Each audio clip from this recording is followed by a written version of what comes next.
Welcome to the Modern Law Library. I'm your host, Lee Rawls, and today I'm here with author Jessica S. Henry, who's just released the book, Smoke But No Fire, Convicting the Innocent of Crimes That Never Happened.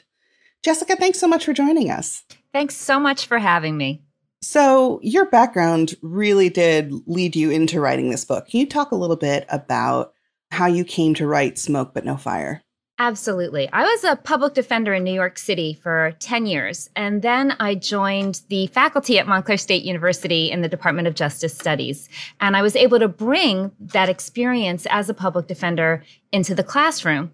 And I developed a course on wrongful convictions. The more that I taught the class, the more I reflected on what I had seen as a public defender. And it all came to a head for me when I was doing some research in anticipation of the class on the National Registry of Exonerations. And that's this wonderful database that collects all known exonerations. And you can sort of search through the database for different types of cases and different types of factors. And I was looking up a case that was a no-crime wrongful conviction, meaning someone had been convicted of a crime that never happened.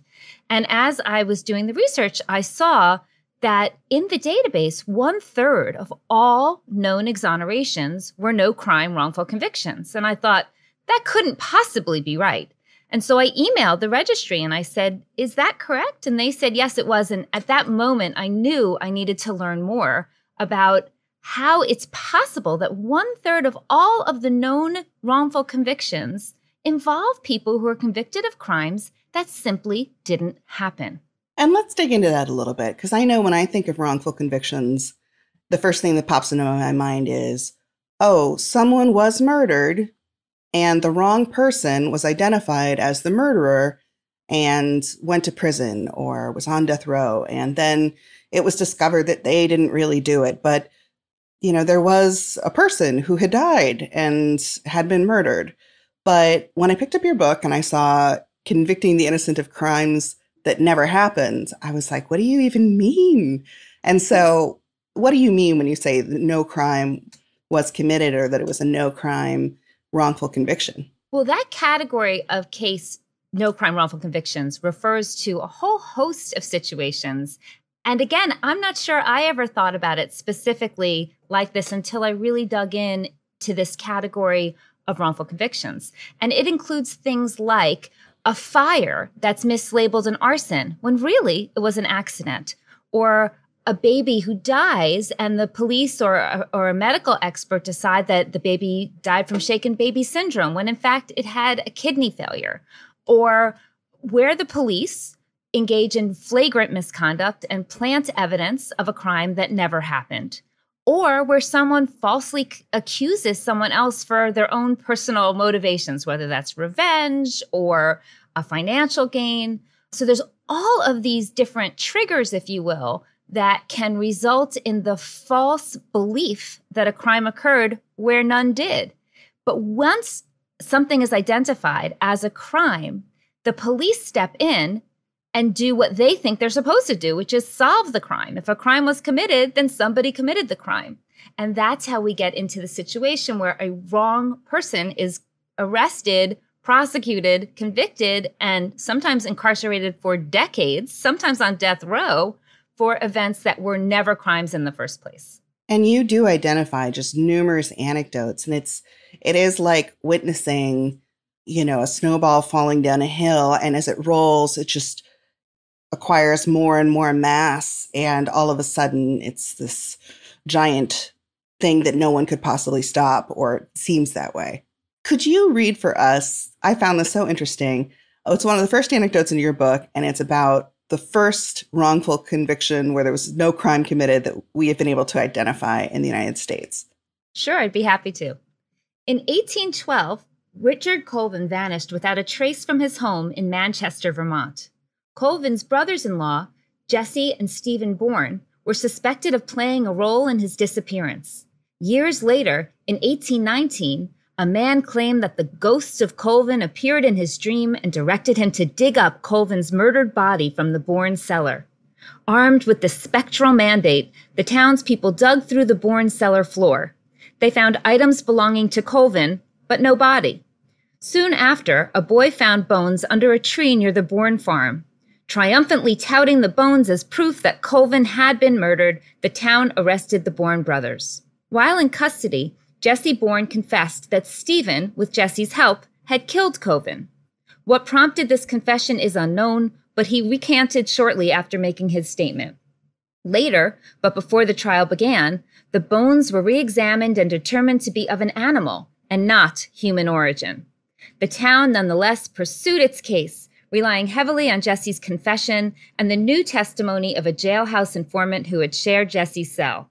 The informant claimed Jesse had told him about the murder and further claimed that the Bourne's father was involved. Soon after, Stephen provided a written statement in which he confessed to the crime, but denied that his father and brother participated. Why Stephen confessed is also unknown, but whatever the reason, his confession shored up a case otherwise thin on evidence. With Stephen Bourne's confession and the informant's testimony, but no body or bones, the prosecution proceeded to trial.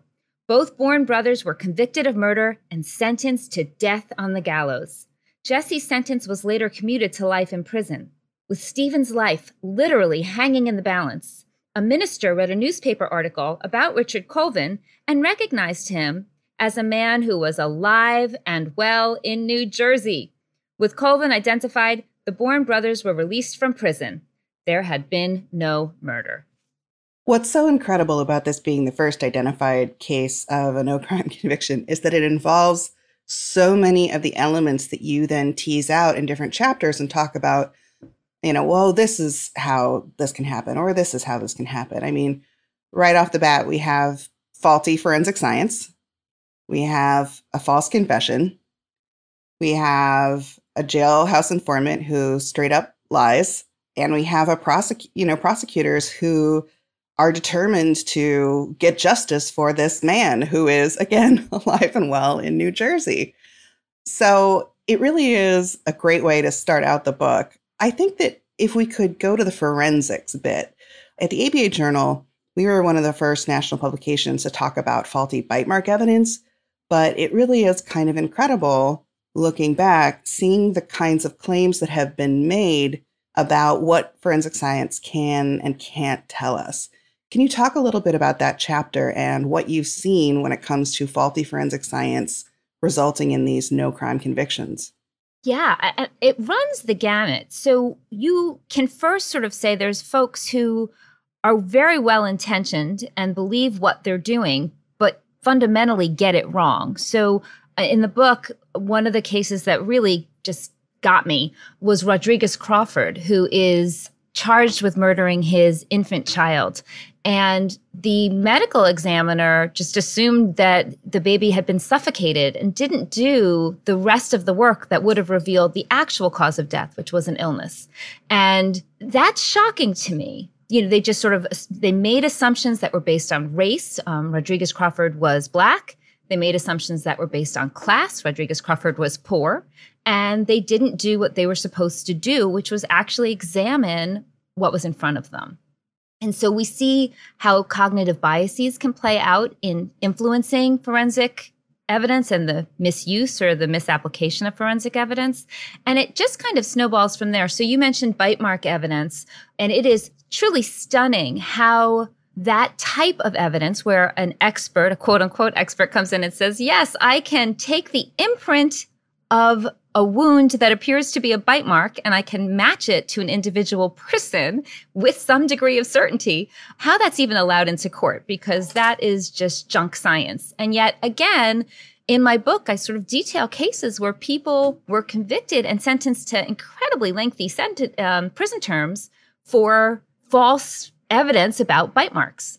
And not just about bite marks, but also arson evidence. I think that probably at least a healthy percentage of my listeners have heard about the case of Cameron Todd Willingham, for example, a man who was executed.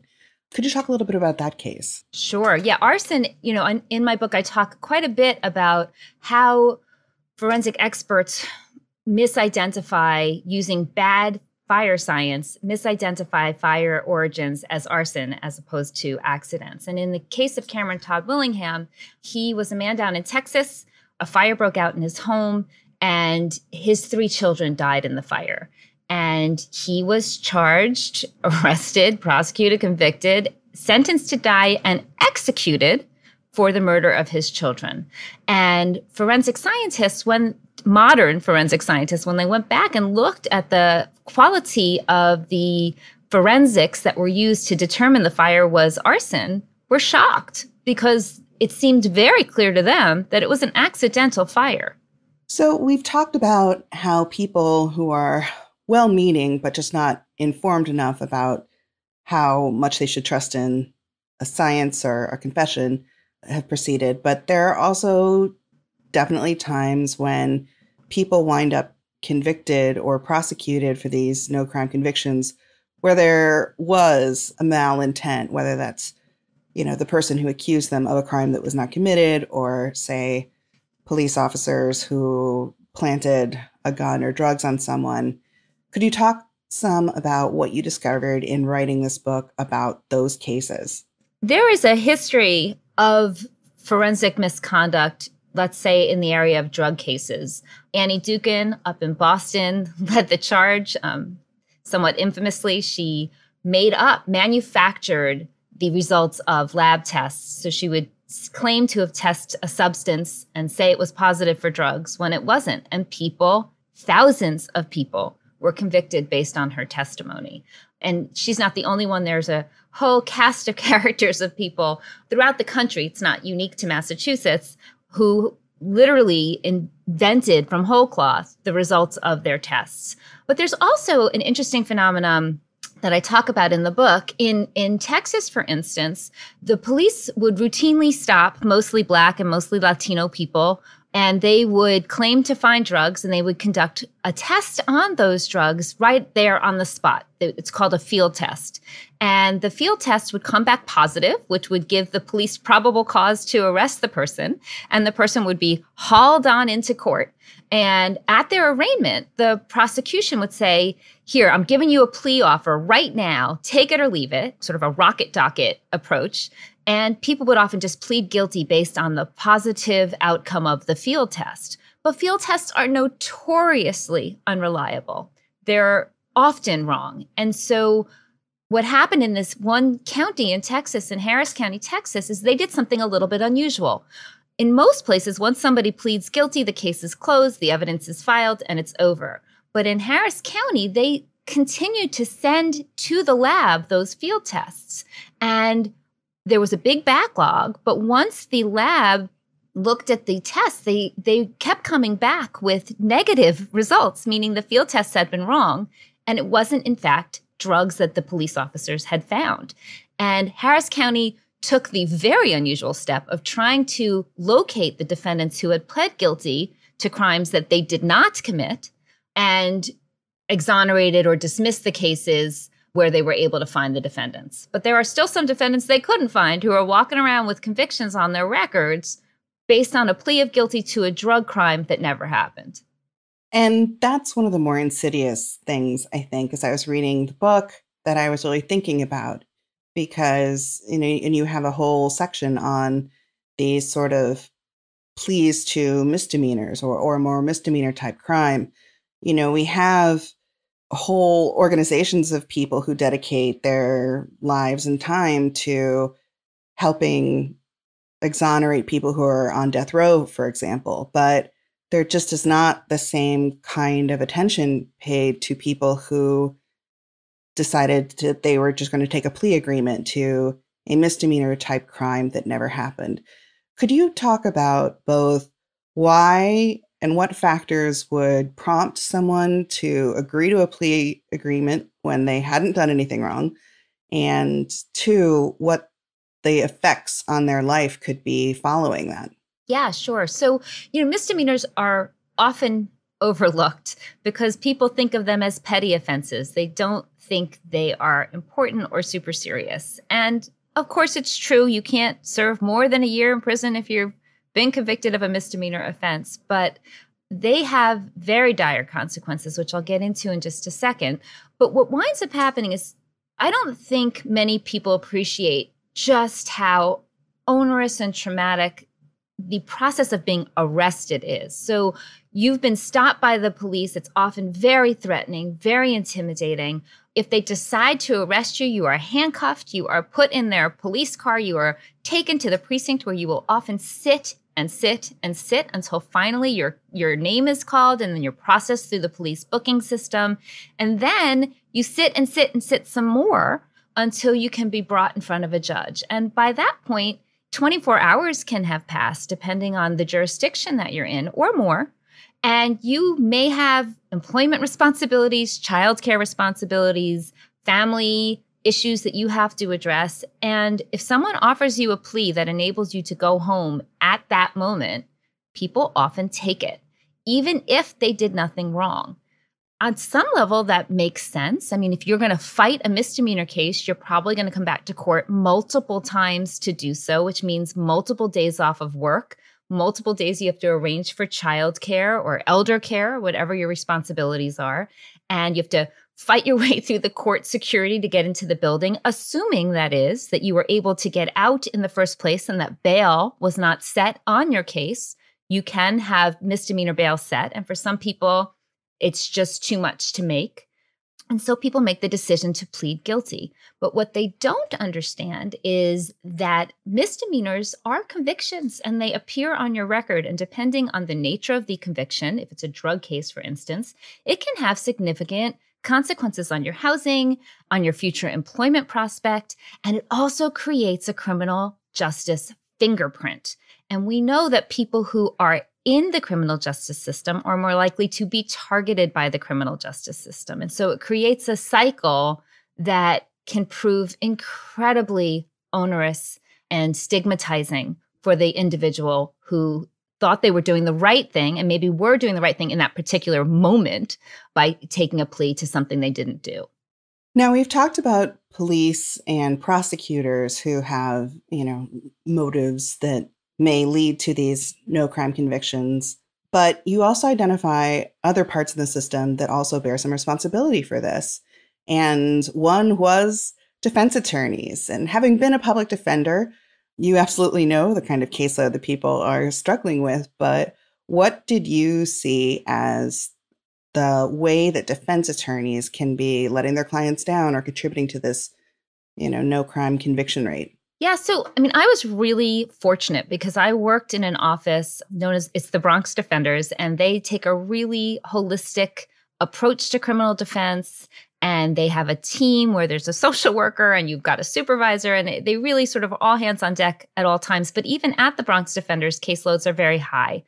Even the best intentioned, the most committed, the most zealous criminal defense attorney can only do what they can squeeze into the course of one day.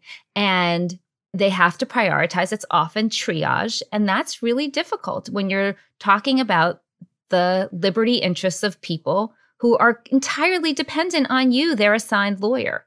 And so there's this well-documented issue with high caseloads, but that's only part of it. So in some jurisdictions, lawyers are assigned to specific courtrooms and specific judges, and they learn very quickly that they've got to go along to get along, because if they fight too hard for one client, it could redound to the detriment of another. Now, of course, that is not the vision of what good quality defense lawyering is. In fact, that should never be the case.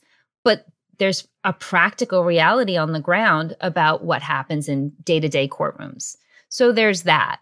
And then there's the other real issue is that some defense lawyers aren't particularly well trained and aren't particularly well committed to the idea of being a criminal defense lawyer and providing zealous, high-quality representation. And they kind of show up and punch their card and sleep through trials. And that's a huge problem. You also identified things that judges are doing that contribute to this. And what did you see as being the responsibility of the judiciary in this? Judges are often overlooked, and I'm never sure why, because they do play such an important role in the way that courts operate. So whether we're talking about plea bargains, judges often will accept a plea on its face without making sure there's an adequate factual basis, or at trial, they'll allow in forensic testimony that never would pass the legal standards that should be required when you're admitting that type of evidence into court. They will allow jailhouse informants to testify to information that everyone in the courtroom pretty much knows is false or should know is false. And they don't step in and do the gatekeeping function that they've been assigned. And that's a huge problem. Judges also are responsible for setting bail. And in jurisdictions that have not yet embraced the idea of pretrial detention as something that should really be reserved for very specific, narrow cases, that's a huge issue. Judges shouldn't routinely be setting bail at rates that poor defendants can never hope to make, particularly in nonviolent cases. So, Jessica, you've identified that this is something that is happening quite frequently in our courts, but why should people be really concerned and turning focus to this problem? We give the state the right to prosecute people for crimes that occurred. And we do it in the name of the state. If you've ever watched Law and Order, you see it's the people of the state of New York versus whoever. And that's because they're supposed to be representing the people, the society. We all have an interest in not being harmed by crime. But the thing about no crime wrongful convictions is that nothing happened. The state has absolutely no interest in pursuing people for crimes that didn't occur, and yet they do. Far too frequently, and people's lives are destroyed in the process. One way that I think that some of these cases could just have been prevented or stopped altogether is if all of this was able to come out during the trial process rather than after the fact. And you talk a lot about the way you think prosecutors should be handling evidence disclosures. Can you talk a little bit about that? Yeah, sure. So the Supreme Court in a case called Brady versus Maryland said that the prosecution has an obligation to turn over what is called exculpatory evidence, evidence that's helpful to the defense. And yet what the prosecution often does is hide that evidence. And so the defense is left working blind, and there's an informational imbalance that always redounds to the detriment of the defendant. And if we had open discovery policies, and if prosecutors didn't abuse those open discovery policies by keeping evidence out of their files, for instance, or by trying to drown defense lawyers in too many pieces of paper, we actually might create a system that's more open and fair, because this whole idea of trial by gotcha doesn't make a lot of sense to me. If prosecutors' job is to do justice, then that's what they should be seeking. And if they have evidence that somehow proves the defendant is not guilty, then they need to turn that over. So what is our way forward that you see? You have a really good section, I think it's the whole conclusion of the book, actually, in which you identify concrete actions that each step of this justice process can take in order to fight back against this no crime conviction rate, or try and make sure that no one is going to prison or losing their liberty for something that didn't even happen. I also am haunted by the story of that 19-year-old father whose baby died and he was put through this total meat grinder. How can we make sure that that sort of case does not happen again? One of the interesting things about talking about no crime wrongful convictions is that it really shines a light on just how dysfunctional the entire criminal justice system is. And you can't just talk about reforming the police or reforming prosecutors. You kind of have to talk about the system as a whole. And so in the last section of my book, I do try to think about all the different actors and how they each contribute to this ultimate outcome of a no crime wrongful conviction. So in the context of forensic science, for instance, I really do call for judges at minimum to do their jobs and make sure that the evidence they're allowing into their court is valid and reliable. And also in the context of forensic science, there's so many reform measures that have been floating in the ethos for so long that just need to be adopted. For instance, forensic labs need to be independent from prosecutor and police offices, because we know that when forensic scientists are spoken to about a case before they do their analysis, cognitive biases kick in and they often see things that they shouldn't. So we need completely independent forensic labs and forensic science. We need to have proper certification for the scientists who are doing their work. There's actually no national certification standard. So right within forensic science, we could have a whole conversation about just the ways that we could reform that would redound to the benefit of all the actors in the criminal justice system, because clearly we don't want to see people convicted based on unreliable and faulty evidence. And you make the point that, judges generally are not scientists, and it's not super reasonable to expect them to, on their own, know what is and is not reliable forensic science. Right. So what would happen if we routinely, as a matter of course, said to judges, when you've got forensic science that a type of forensic science that you do not know enough about, bring in an expert to help you consult. Is that such a radical idea? And similarly, what would happen if we routinely allowed defense attorneys to hire their own forensic experts to challenge the evidence put forward by the prosecutor? I talk in the book about a case in Chicago that I call a near-miss no-crime wrongful conviction. It was a man who was accused of strangling a woman, his neighbor, and he's the one who called the police, and he said she just died. She was just sort of lying over there and she died. And the forensic scientist, the medical examiner who looked at her body said, "Oh no, this was a murder. She was strangled." And because the judge allowed the defense lawyers to hire a board-certified forensic scientist to examine the evidence, he was freed. He was found not guilty because there was absolutely no evidence whatsoever of a strangulation. They believed that it was a cardiac event or a heart attack, right? Absolutely. And they didn't just believe it. They found evidence that she had died of a heart attack. But the city's forensic expert found otherwise based on nothing. Well, Jessica, I have to imagine, since we are getting towards the school year, you've been thinking a lot about how you are going to interact with your students during the pandemic, putting together lesson plans. Are there going to be changes that you make to your curriculum because of what you've discovered in writing the book? Well, I'm fortunate in that I've been teaching this class about wrongful convictions for a long time. So when I teach the wrongful convictions course, this material is already there. But I do always try to bring into all of my classes that are related to criminal law and procedure, related to the death penalty, related to law and justice in general, the idea that we need to think critically about things that we accept as given. So we, for instance, like to think of prosecutors as being these folks who are assigned to do justice. And yet, time and again, we see prosecutors prioritizing wins, which they measure by the number of convictions, as opposed to prioritizing justice. We see them playing fast and loose with evidentiary rules and not turning over the material they're required to under the Constitution. We see prosecutors requesting high bails. We see prosecutors threatening unbelievably long sentences if people don't agree to take pleas quickly without having anybody examine the quality of the evidence that they claim that they have.